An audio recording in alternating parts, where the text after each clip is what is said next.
Good evening, guys. Welcome back to Ansarkari. So let's start with our today's discussion for the Hindu newspaper for 8th of December.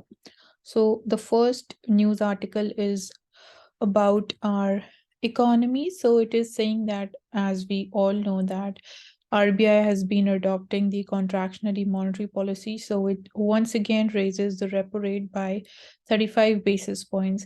And you should be knowing that 1% is equal to 100 basis points. So an increase of 0.35% in the repo rate, and it now stands at 6.25%. So we'll be looking at what did the RBI governor has to say on this.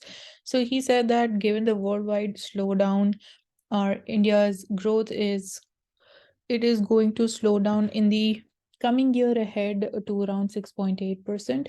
So the projection, it stands at 6.8%, and it also says that the worst of inflation is now over for the country. So we can say it is kind of a positive news, but still it remains towards the higher end of the safe limit of the RBI's inflation target. That is, the safe range is between 2% to 6%. And he says that we'll be keeping an Arjun's eye on evolving inflation dynamics. So a watchful eye is being kept when we're talking about how inflation is evolving and what are the factors driving it. So obviously they need to control it and bring it to their target level. So we see that the core inflation that remains sticky. So here we should be knowing about the difference between core inflation and the headline inflation. So when we talk about the core inflation, in core inflation, we do not include the price changes happening in food sector and the fuel sector because they are more volatile. So we do not include that in the core sector, and they are included in the headline inflation. So that is the difference between them. And talking about what are the challenges right now that we'll be dealing with. First one, basically, these are the global challenges. So the first one is the uncertainties because of geopolitical tensions. Then we have financial market volatility, and thirdly, rising incidence of the weather related disruptions. So these are three, we can say, challenges that we'll be dealing with, and we are right now dealing also. Then moving ahead, the economic activity is gaining further strength in the month of October, as we know that the the demand is on a stronger side, and it was bolstered by the urban consumption and a recovery in the discretionary spending. So that's how the spending sector stands at, and the biggest risk stands in front of India and also globally also is the geopolitical tensions, the global slowdown, and tightening of the global financial conditions. So all the three factors, they are global in nature, and India will still be amongst the fastest growing major economies in the world.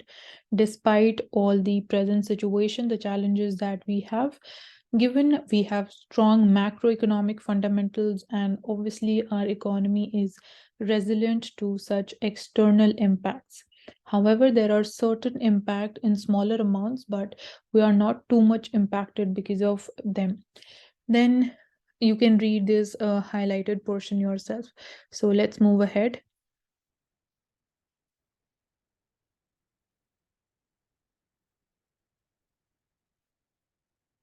Okay, so ISRO, it inks an MOU to establish the Space Tech Innovation Network. So it is signed an MOU with the Social Alpha and SPIN. So you should be knowing about SPIN. It becomes important from the PT perspective, and it stands for the Space Tech Innovation Network. So it is going to be India's first dedicated platform for innovation, curation, and venture development for the burgeoning space entrepreneur ecosystem. And it is going to be a public private partnership. So yeah, that is the development. And from the geography perspective, you should be knowing about the location of the Kondiana Wildlife Sanctuary, which is located in the state of Andhra Pradesh, and Mudumalai and Anamalai Hills, they are a part of the Western Ghats. So You can spot them on Atlas also to make things much more easier. And coming to editorials, we'll be talking about how the role of SARC has declined, and now the only alternative that is there in front of us is making BIMSTEC more stronger and utilizing it to the best of its capabilities. So that is also BIMSTEC has an important role when it comes to maintaining the South Asian regional order. So first we'll be looking at certain details about SARC. So SARC is South Asian Association for Regional Cooperation, and it was commemorated on 8th of December. So and it was on this day that 37 years ago that this SARC, that is an intergovernmental organization, was established, and its members includes back then when it was established. So the members were Bangladesh, Bhutan, India, Maldives, Nepal, Pakistan, and Sri Lanka to promote economic growth in South Asia. And Afghanistan later joined it. And as we know that SARC, it has failed abjectly in accomplishing most of its objectives. And South Asia, it continues to be an extremely poor and least integrated region in the world. And talking about the intra-regional trade and investment in South Asia, they are lowest when we compare them with the same indicators for the Southeast Asian region and for the Sub-Saharan African region also. So they are they are very less intra-regional trade and investment. And talking about what has been the Pakistan's role in basically the SARC summit are not happening since 2014. So Pakistan, it has adopted an obstructionist attitude, and it is blocking several vital initiatives such as the motor vehicles agreement. And also, given the deepening hostility between India and Pakistan, also the matters they've been made more worse, and we have had no summit since 2014. So we can say that SARC, it is practically dead as of now. And SARC, it is the only intergovernmental organization with a pan-South Asian reach.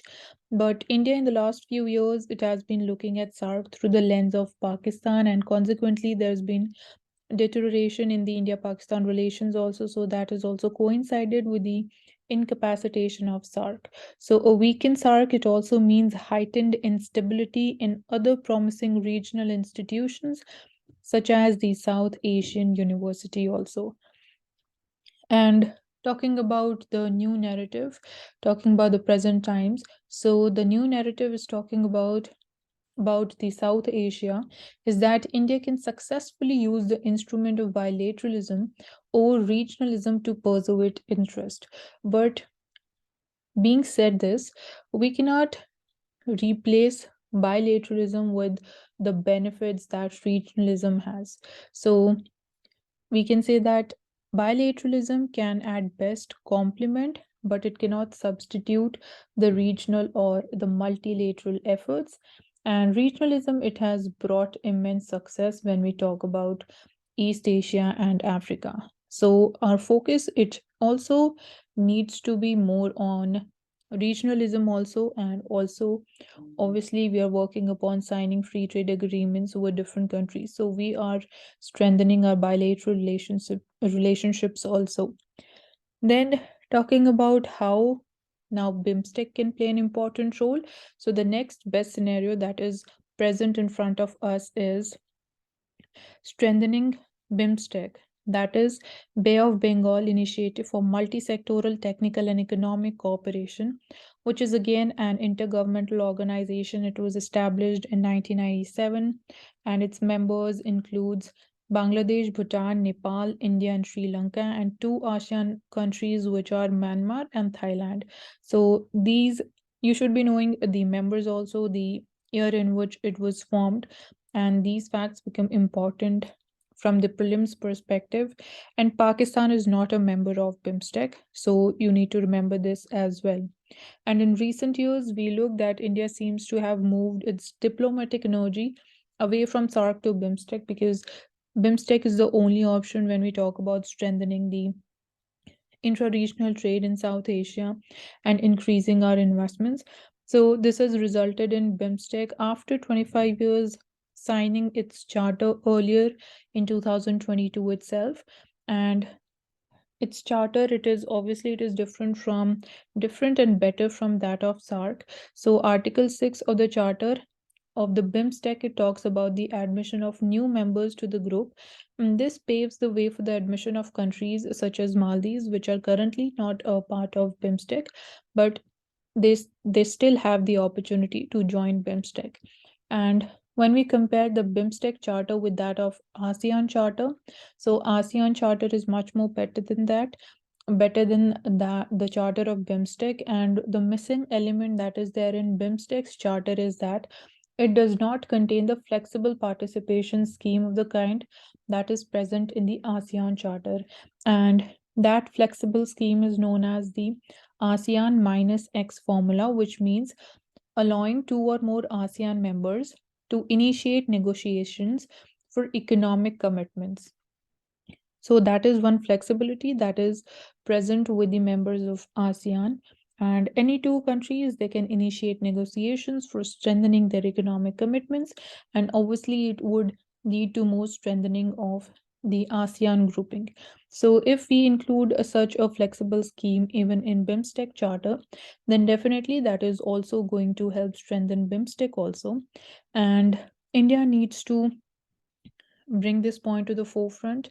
Also, we see that BIMSTEC, if this option becomes available, this flexibility is there in BIMSTEC charter also, then it would have allowed India in the past, if this was there, that India and Bangladesh or India and Thailand, they would have conducted their ongoing bilateral free trade agreements under the broader BIMSTEC umbrella, and this would have eventually strengthened BIMSTEC.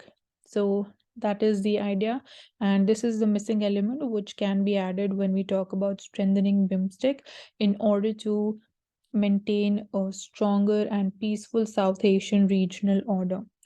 Now, what steps what are the other steps that are still needed when we are talking about BIMSTEC?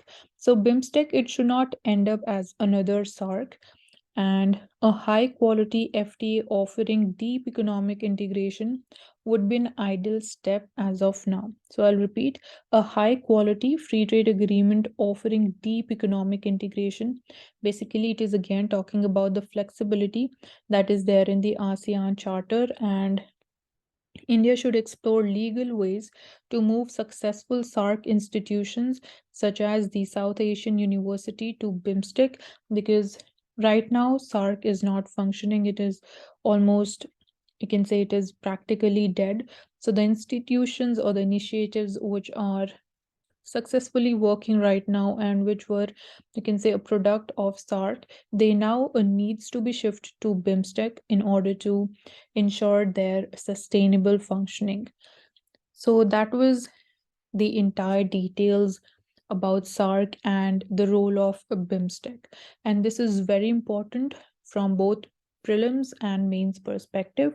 So go through this article once again with your own understanding. Then talking about the need for an effective tourist police. So yeah, this topic comes in the backdrop of the higher frequency of crimes which are happening against the foreign tourist, and some of them includes, recently, a couple of days back only, the Kerala Sessions Court, it had sentenced two men to life imprisonment for the rape and murder of a Latvian tourist in 2018. Then another incident was about a 12-year-old Russian girl was raped in a hotel in Goa by the employee of the hotel.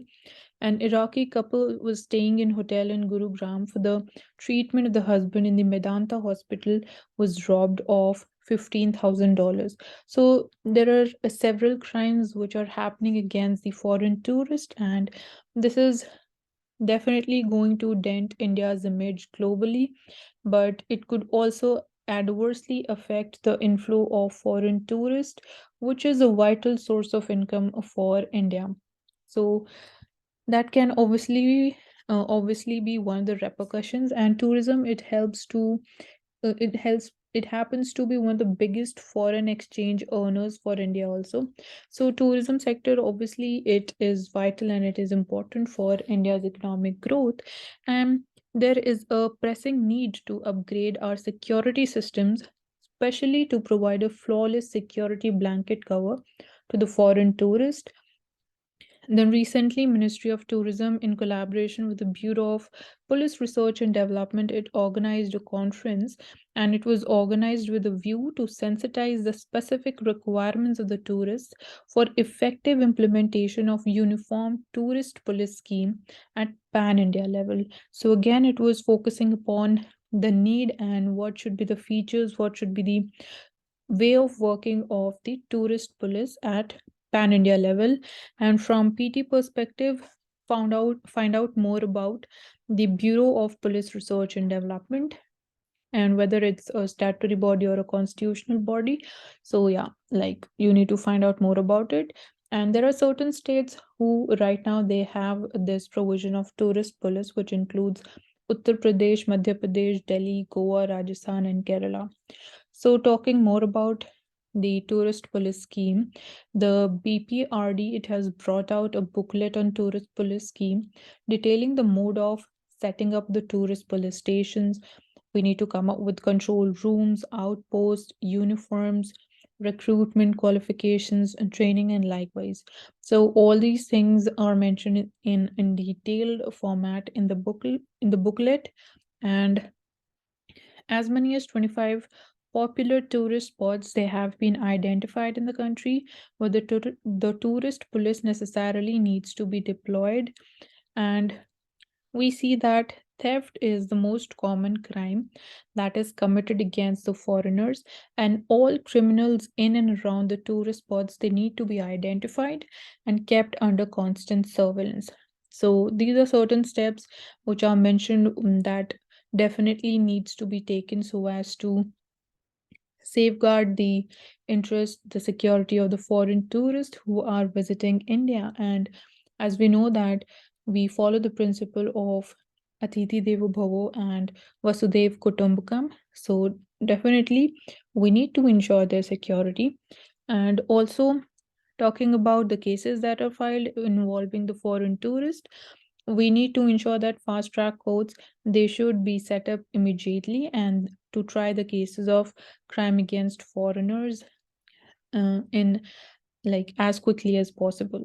So these are the certain steps which you should also remember, and this can come up in mains also. So we see that with the ongoing Russia Ukraine war, the refugees they pile up, and we'll be looking at for the data given about it. So looking at this map, it is showing the areas that are under control by Russia as of the 86th day of the war.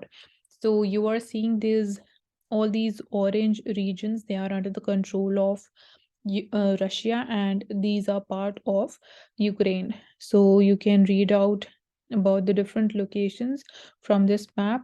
And looking at the next map, it is showing that the number of refugees from Ukraine who are residing in different European countries as of 29th of November. So you see that maximum refugees are residing in Russia, Poland, and Germany, which are shown in very dark blue color in the map, and less number are there in Slovakia, Romania, and Belarus.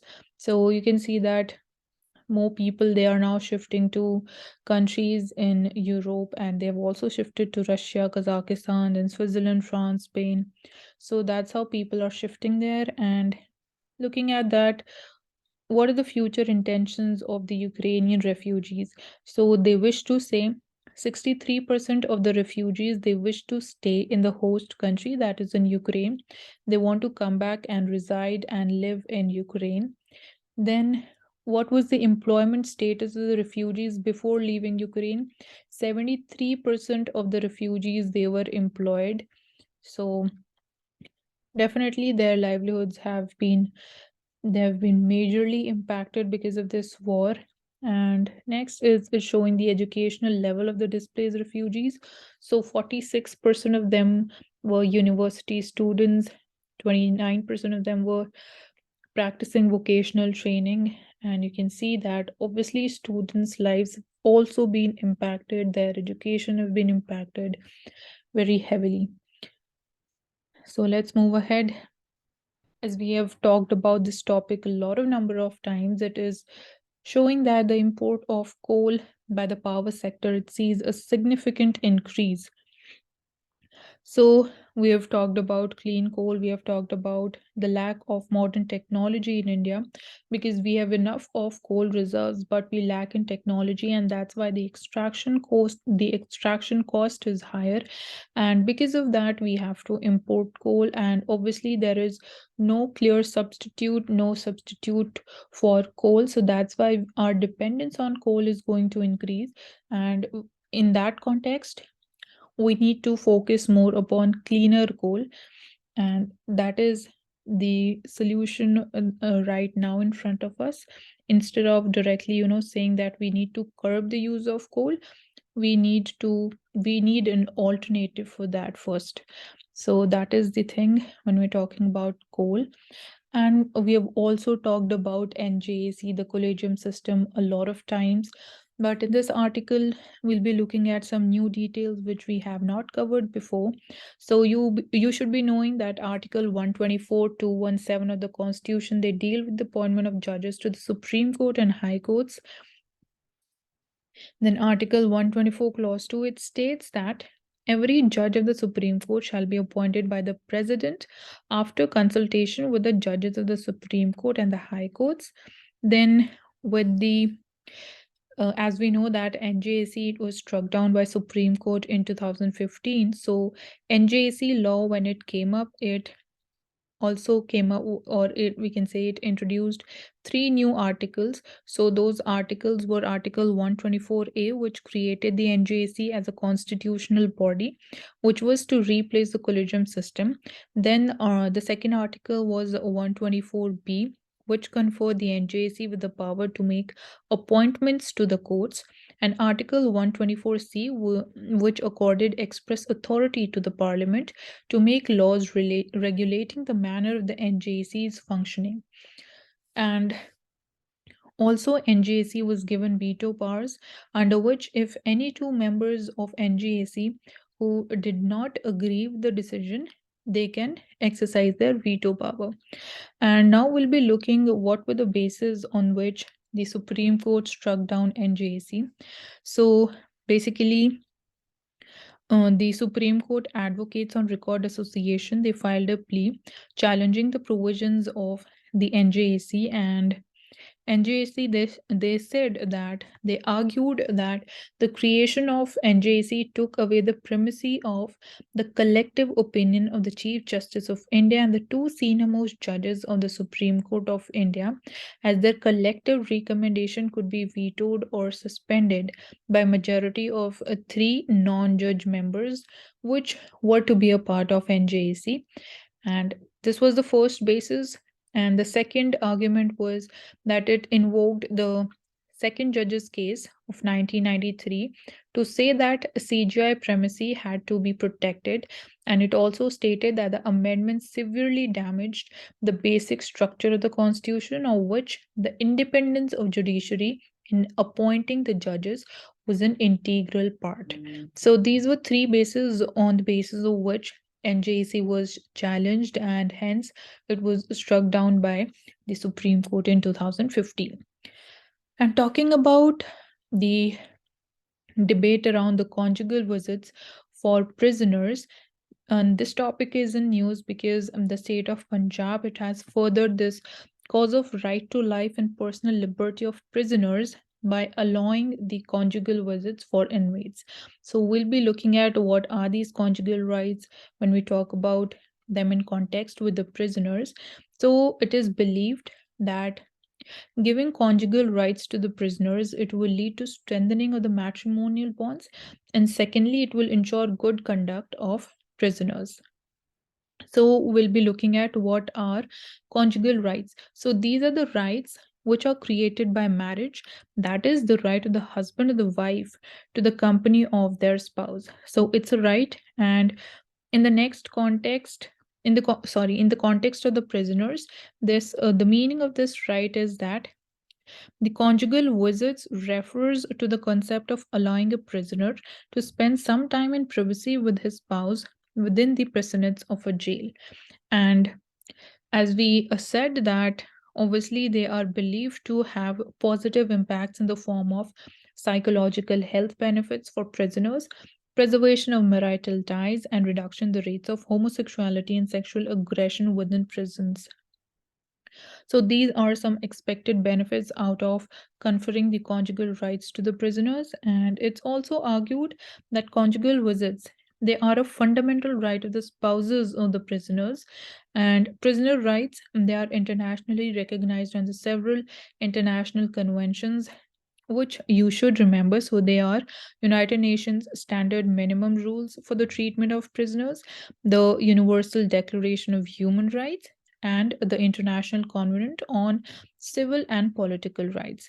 And also they recognize the right to maintain family relations, including conjugal visits, are included in these treaties. And when we talk about the laws in India, even they accept the importance of maintenance of continuity in family and social relations. So now we'll be looking at what are the views of Supreme Court as far as we talk about the conjugal rights, whether they are the fundamental right or not, and what are their importance. So in Sunil Batra versus Delhi Administration 1979 case, the Supreme Court has to say that the visit to prisoners by family and friends, they are solace in isolation, and only a dehumanized system can derive vicarious delight in depriving prison inmates of this humane amenity. But when we look at the perspective or the judgments of high courts on this matter, there are different judgments on it. So for us, obviously, since Supreme Court has a single and a uniform view on it, so we should be knowing about the view of Supreme Court. And since Punjab has decided to confer this right to the prisoners, so it is going to be a matter of privilege rather than a matter of right to the prisoners, and it has fixed 2 hours of time period and allowing one visit every 2 months. So that's how it is going to be in the state of Punjab, and states have their own different models. So let's move ahead. So Center asks Google to stop publishing online betting ads. So recently we talked about that online gambling is illegal in India, but the games which are games of skills, they are legal. So on that basis, it's a positive step we are taking, and asking the Google to stop publishing such ads which are promoting online betting and online gambling, because obviously our gaming industry, it's huge, and it is definitely going to impact people and especially the youth when it comes to such ads, because people are lured by you know getting more rich in short period of time. So that's how it goes, and we need to ensure that such ads are not shown up now at least. So talking about what else do we have, so from the business page you see that RBI, it is coming up with a new feature when we talk about the UPI payments that we are initiating. So the new feature, it is going to aid the payments where the delivery of the goods and services, they happen later, like we when we place any order on e-commerce platform or we make a booking at a hotel. So we are obviously we pay later when we adopt the option of select the option of cash on delivery. So we are definitely going to pay later, but under this new feature, which is called the single block and multiple debits functionality in UPI. So single block and multiple debits. So it is going to enhance the ease of making payments. And how is it going to work is that a customer, it could create a payment mandate against a merchant by blocking the funds in his or her bank account, and which can be debited when needed. So the amount will get blocked, but it will not get debited at that point of time. And obviously it is going to generate more trust, more transparency when it comes to the merchants, because they will be assured of timely payments under this system, and also the funds will remain with the customer's account till actual delivery of goods and services. So both the people in both the positions, they are in a win-win situation, we can say that, and their interests are satisfied with this feature. And when we talk about how the RBI, what is the method behind increasing liquidity in the economy? So RBI adopts the liquidity adjustment facility. So you need to find out more about its details. And talking about the nuclear power plants in India, it is we are planning to increase the number of nuclear power plants, and obviously this is a step in the direction to increase the production of clean energy. And in this context, you should be knowing about the locations of different nuclear power plants in India and what are the technology that they are functioning upon. One of them is mentioned like the pressurized heavy water reactors. So you should be knowing about only the basics about how the such nuclear reactors they work. So, and what is obviously the India's nuclear power program, how we have developed, and what is our position when we talk about the nuclear energy. So this is it for today. Thank you for joining Ansarkari, and I hope you have understood and learned something new today. And do not forget to subscribe to our channel, hit the like button, and share the video as much as possible. Thank you so much. See you tomorrow.